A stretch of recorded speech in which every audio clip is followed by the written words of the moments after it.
Hello everyone, welcome है आपका हमारे चैनल एसएससी बुक एसबी में। आज हम अपनी वीडियो में देखने वाले हैं सीजीएल 2024 में जो एग्जाम हुए थे उसमें पूछे गए सेंसस के क्वेश्चन, मतलब कि जनगणना 2011 से जितने भी क्वेश्चन पूछे गए थे वो हम आज अपनी वीडियो में देखने वाले हैं। तो चलिए वीडियो को स्टार्ट करते हैं।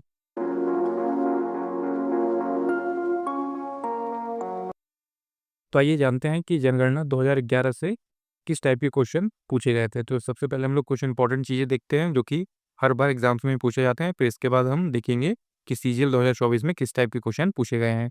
तो पहला आप देख पा रहे होंगे, पहला नंबर है हमारा, राज्यों एवं केंद्र शासित प्रदेश की संख्या कितनी थी। ये कब की बात की गई है? तो 2011 की बात की गई है। तो उस समय कितनी संख्या थी? तो 35 संख्या थी राज्यों और केंद्र शासित प्रदेशों को मिलाकर। फिर इसी तरह है हमारा दूसरा, जिसमें पूछा गया है जिलों की संख्या। तो जिलों की संख्या पूछी गई है, तो उस समय कितनी थी? 640 थी। वर्ष 2001 से 47 ज़्यादा थी, मतलब जब 2001 में जनगणना हुई थी तो इसमें 47 जिले कम पाए गए थे, लेकिन जब 2011 में जनगणना हुई तो 640 जिले हुए, जो कि 2001 से 47 ज़्यादा है। इसी तरह शहरों की संख्या आपसे जो है दी गई है, पूछी गई है, कितनी है? तो 7,933 है, जो कि 2001 की जनगणना से 2,772 ज़्यादा है। तो आप इन सब चीज़ों को याद रखेंगे, काफ़ी टिपिकल पॉइंट है। डायरेक्ट एग्जाम्स में क्वेश्चन यहाँ से पूछे जाते हैं कि 2011 के अनुसार शहरों की जनसंख्या कितनी थी, या फिर शहरों की संख्या कितनी थी। तो शहरों की संख्या आप इसे याद रखेंगे कि 7,933 थी 2011 में। इसी तरह है गाँवों की संख्या। तो गाँवों की संख्या कितनी थी? तो गाँवों की संख्या जैसे आप देख पा रहे होंगे 6,40,930 थी। तो आप इस चीज़ को भी याद रखेंगे कि 2011 में जब जनगणना हुई तो उसमें कितने गाँव थे टोटल? तो 6,40,930 गाँव थे। इसी तरह आप देख पा रहे होंगे कि कुल आबादी, मतलब कि कुल जनसंख्या कितनी थी पूरे भारत की। तो आप इसमें देख पा रहे हैं कि लगभग 121 करोड़ के आसपास थी, जिसमें कि 68.8% जो लोग हैं शहरी और 31.2% जो है वो ग्रामीण के लोग रहते थे, मतलब कि गाँव में लोग रहते थे। ये काफ़ी इंपॉर्टेंट क्वेश्चन बनता है आपके लिए, आप इसे अच्छे से याद रखेंगे कि आपसे पूछा गया है 68.8% लोग शहर में रहते थे और 31.2% लोग ग्रामीण में रहते थे, मतलब कि गाँव में रहते थे। तो इस टाइप की काफ़ी ज़्यादा क्वेश्चन जो है वो आपके एग्जाम में पूछे जाते हैं। अगला है इसी तरह हमारा कि शिशु लिंग अनुपात, 0 से 6 वर्ष के बच्चे जो होते हैं उनका अनुपात क्या था, या फिर उनकी जनसंख्या कितनी थी? तो उनकी जो शिशु लिंग अनुपात था 919 था, जिसमें कि ग्रामीण में 923 और शहर में 905 थे। तो आप इस सब चीज़ों को भी याद रखेंगे। फिर इसी तरह है हमारा लिंग अनुपात। तो लिंग अनुपात आप याद रखेंगे, हमारा टोटल लिंग अनुपात कितना था? 940 महिलाओं पर 1000 पुरुष, मतलब 1000 पुरुष पर 940 महिलाएं थी। तो ये हमारा लिंग अनुपात था 2011 के अनुसार। तो आप इसको भी अच्छे से याद रखेंगे कि हमारा लिंग अनुपात क्या था, सेक्स रेशियो क्या था, कि 1000 पुरुषों पर 940 महिलाएं थी। इसी तरह है हमारा नेक्स्ट वाला पॉइंट जो कि है आबादी का घनत्व। तो आबादी का घनत्व आप याद रखेंगे कितना था? 382 व्यक्ति प्रति वर्ग किलोमीटर। तो आप इस सब चीज़ों को अच्छे से याद रखेंगे कि आबादी का घनत्व कितना था? तो 382 व्यक्ति जो है प्रति वर्ग किलोमीटर में रह रहे थे। इसी तरह आगे देखते हैं, जैसे इसमें आप 9th वाला पॉइंट देख पा रहे होंगे, वर्ष 2001 से 2011 के बीच दशकीय जनगणना वृद्धि कितनी थी? तो ये भी आपसे पूछा जाता है कि 2001 से 2011 के बीच जो 10 साल हुए, इन 10 सालों में जनसंख्या कितनी बढ़ी? तो ये बढ़ी थी 17.64%, मतलब कि 17.64% जो है ये 10 सालों में वृद्धि हुई थी जनसंख्या में। तो ये भी इम्पोर्टेंट क्वेश्चन बनता है, आप इसको भी अच्छे से याद रखेंगे। तो आपने याद रखा कि जो हमारी डेकेडियल जो ग्रोथ है, मतलब कि 10 साल में जो जनसंख्या वृद्धि हुई वो 17.64% हुई थी। इसी तरह है हमारा नेक्स्ट वाला जो है साक्षरता दर, लिटरेसी रेट जिसे कहते हैं। तो साक्षरता दर जो मापा गया वो कितना था? तो कुल आबादी का 74.04% था हमारा भारत का साक्षरता दर। तो कितना था 2011 के अनुसार? 74.04% था। इसी तरह नेक्स्ट है भारत में दुनिया की कुल आबादी। तो भारत में दुनिया की कुल आबादी का कितना परसेंट था? तो 17.5% था। जो भारत है वो पूरी दुनिया की आबादी का कितना परसेंट हिस्सा लेकर बैठा है? वो 17.5% हिस्सा लेकर बैठा है, मतलब 2011 के अनुसार। इसी तरह है नेक्स्ट वाला कि भारत की आबादी अब इन देशों की संयुक्त आबादी से अधिक है। तो अमेरिका हो जाएगा, इंडोनेशिया, ब्राज़ील, पाकिस्तान और बांग्लादेश। तो ये आज भी जो है भारत इन सभी देशों से आबादी के मामले में ज़्यादा है। तो आप इन सब चीज़ों को भी याद रखेंगे। इसी तरह आता है हमारा अगला पॉइंट जो कि है सबसे कम आबादी वाला केंद्र शासित प्रदेश लक्षद्वीप है, जिसमें कि 64,429 व्यक्ति जो है 2011 के अनुसार रह रहे थे। तो आप ये याद रखेंगे कि सबसे कम आबादी वाला जो केंद्र शासित प्रदेश है वो लक्षद्वीप है 2011 के अनुसार, जिसमें कि 64,429 व्यक्ति उस समय निवास कर रहे थे। इसी तरह है हमारा अगला पॉइंट जो कि आप देख पा रहे होंगे, शीर्ष 5 शिक्षित राज्य, मतलब कि टॉप 5 जिनका लिटरेसी रेट सबसे ज़्यादा अच्छा हो, मतलब कि जो शिक्षित राज्य में जो है काउंट किए जाते हैं। तो पहला आप देख पा रहे होंगे जो है नंबर 1 पे केरल। तो केरल आप याद रखेंगे 94% वहाँ पे लिटरेसी रेट है। इसी तरह आता है हमारा दूसरा जो राज्य है वो है लक्षद्वीप, यहाँ पे 91.85% है लिटरेसी रेट। फिर तीसरा है मिजोरम जो कि आता है 91 के साथ।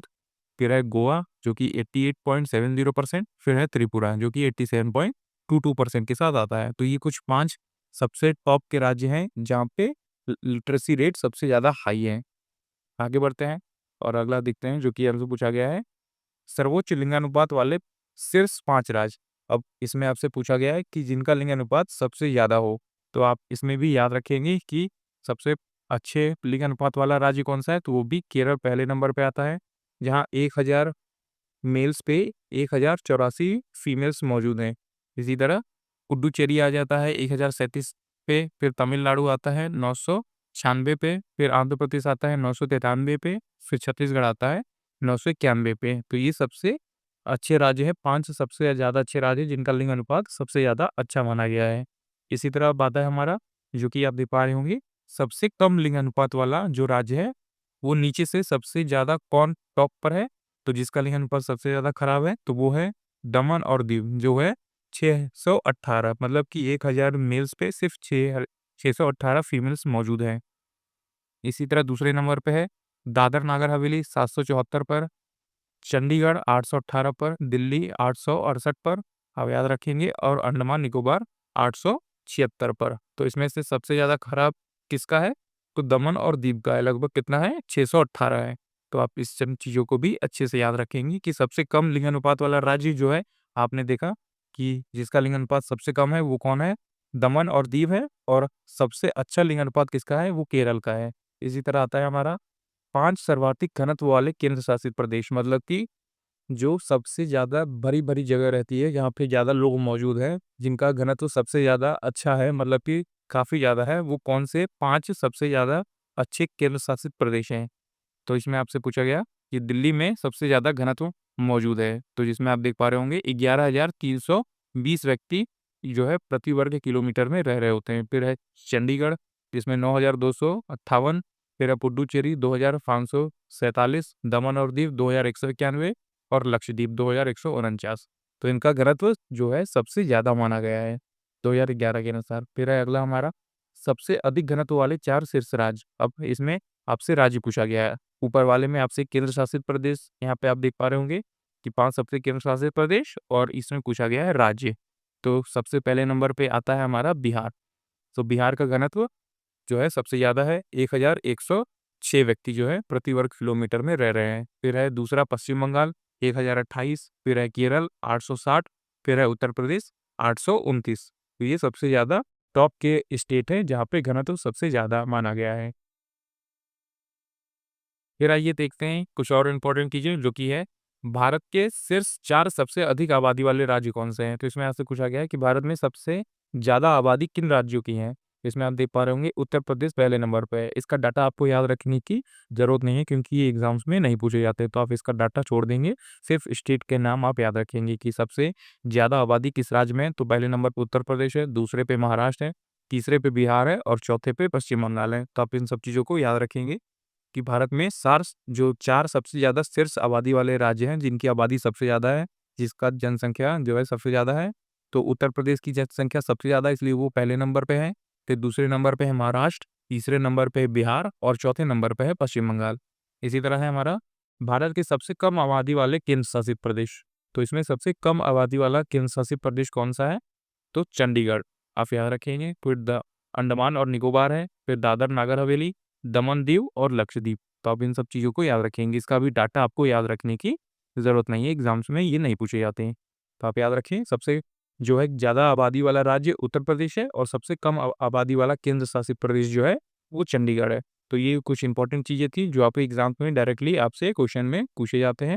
अगर आप इन चीज़ों को अच्छे से याद रखेंगे, जैसे आपने एक बार अच्छे से इसको रिवीजन कर लिया होगा, तो नोट्स बना के आप इसको अच्छे से याद रखेंगे, तो आपका एक भी क्वेश्चन जो है इस वाली वीडियो से बाहर नहीं जाएगा। आइए अब देखते हैं कि 2024 में जो सीजीएल का एग्जाम हुआ था उसमें किस टाइप के क्वेश्चन जो है पूछे गए थे जनगणना से। तो पहला क्वेश्चन देख पा रहे हैं कि भारत की जनगणना 2011 के अनुसार कुल जनसंख्या में किशोर जनसंख्या जो कि है 10 से 19 वर्ष के प्रतिशत कितना है। तो इसमें आपसे पूछा गया है कि 2011 के अनुसार जो टोटल जनसंख्या थी उसमें से 10 से 19 साल के लोग कितने परसेंट थे। तो ये कितने परसेंट थे, ये थे 20.9%। तो ये हमारा राइट आंसर हो जाएगा। तो ये इंपॉर्टेंट क्वेश्चन है, आप इसे अच्छे से याद रखेंगे। और इसी से मिलता जुलता क्वेश्चन एक और है जिसे आप नीचे देख पा रहे होंगे, दूसरे नंबर का क्वेश्चन। ये भी सेम वैसा ही क्वेश्चन है पर थोड़ा सा डिफरेंट है। जैसे कि भारत की जो जनगणना 2011 के अनुसार 10 से 19 वर्ष की आयु वर्ग की किशोरियों का प्रतिशत कितना है। अब इसमें आपसे पूछा गया है कि जो 10 से 19 साल के बच्चे थे वो कितने परसेंट हैं, तो वो है 47.3%। ऊपर वाले क्वेश्चन में आपसे पूछा गया था कि कुल जनसंख्या में ये कितने परसेंट है, और इसमें आपसे पूछा गया है कि यही जो 10 से 19 साल के बच्चे हैं ये कितने परसेंट है। तो दोनों क्वेश्चन थोड़े से डिफरेंट है। जैसे कि आपने मैथ में जो है देखा होगा कि एक होता है 20% और एक होता है कि 60 का जो है 20 कितना परसेंट है। तो इसी तरह से क्वेश्चन आप याद रखेंगे कि पहले वाले क्वेश्चन में आपसे पूछा गया है कि कुल जनसंख्या में 10 से 19 साल के बच्चे कितने परसेंट है, और दूसरे वाले क्वेश्चन में पूछा गया है कि सिर्फ वही बच्चे कितने परसेंट है कि जो 10 से 19 साल के हैं। तो ये दोनों क्वेश्चन में थोड़ा सा डिफरेंशिएशन आप करेंगे और इसको अच्छे से याद रखेंगे। इसी तरह है हमारा अगला थर्ड क्वेश्चन जो कि है भारत की जनगणना 2011 के अनुसार अन्य धर्म और अनुनय other religion and persuasion ORP की जनसंख्या कितनी है। तो ये है 7.9 मिलियन। तो इसको भी आप याद रखेंगे। अन्य धर्म और अनुनय की जनसंख्या कितनी है, तो 7.9 मिलियन है। आगे बढ़ते हैं, नेक्स्ट क्वेश्चन देखते हैं। फोर्थ वाला है हमारा क्वेश्चन जो कि है भारत की जनगणना 2011 के अनुसार ग्रामीण भारत में निम्नलिखित में से कौन से राज्य में महिला कार्यबल भागीदार जो है सबसे अधिक है। तो 2011 के अनुसार ग्रामीण भारत में मतलब कि जो हिस्सा हमारे गांव में आता है, निम्नलिखित में से कौन से राज्य में महिला कार्यबल मतलब कि जहां महिलाएं ज्यादा काम करती हैं वो कौन सा स्टेट हो जाएगा, तो वो हो जाएगा हिमाचल प्रदेश। तो हिमाचल प्रदेश में जो ग्रामीण एरिया है वहां पे महिलाएं जो हैं वो ज्यादा कार्यबल है, मतलब कि ज्यादा ऑफिस में काम करती हैं या बाहर काम करती हैं। तो इसी तरह से हिमाचल प्रदेश में ज्यादा महिला कार्यबल भागीदारी दर सबसे अधिक है। आगे है हमारा फिफ्थ क्वेश्चन जो कि है आप देख पा रहे होंगे भारत की जनगणना 2011 के अनुसार 2001 की जनगणना की तुलना में पुरुषों और महिलाओं की साक्षरता दर में क्रमशः कितनी वृद्धि हुई। तो ये कितनी वृद्धि हुई थी, तो आप इसे याद रखेंगे कि 2001 के तुलना में 2011 की कितना प्रतिशत वृद्धि हुई थी, जो कि है पुरुषों और महिलाओं की साक्षरता दर में। तो 6.88 और 11.79% की वृद्धि हुई थी।